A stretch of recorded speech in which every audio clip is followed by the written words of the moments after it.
The Adventure of the Abbey Grange by Arthur Conan Doyle. Narrated by Peter Silverleaf. It was on a bitterly cold and frosty morning, towards the end of the winter of '97, that I was awakened by a tugging at my shoulder. It was Holmes. The candle in his hand shone upon his eager, stooping face, and told me at a glance that something was amiss. "Come, Watson, come," he cried.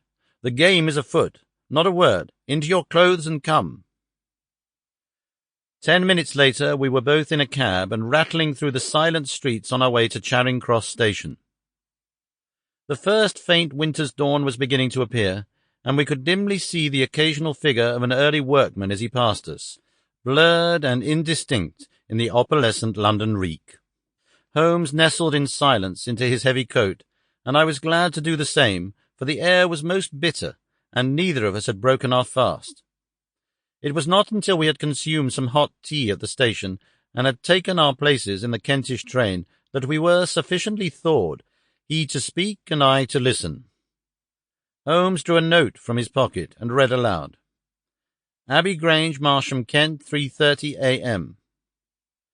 My dear Mr. Holmes, I shall be very glad of your immediate assistance in what promises to be a most remarkable case.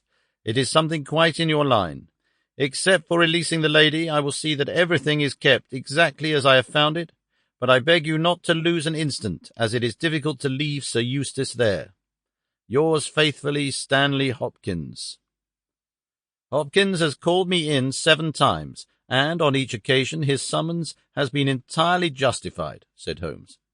I fancy that every one of his cases has found its way into your collection, and I must admit, Watson, that you have some power of selection, which atones for much of which I deplore in your narratives.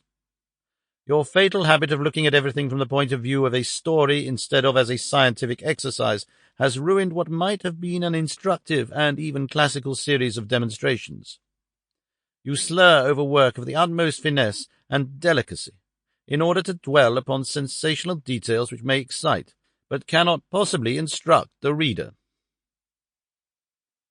"Why do you not write them yourself?" I said with some bitterness. "I will, my dear Watson, I will. At present I am, as you know, fairly busy, but I propose to devote my declining years to the composition of a textbook, which shall focus the whole art of detection into one volume. Our present research appears to be a case of murder." "You think this Sir Eustace is dead, then?" "I should say so. Hopkins' writing shows considerable agitation, and he is not—" Sample complete.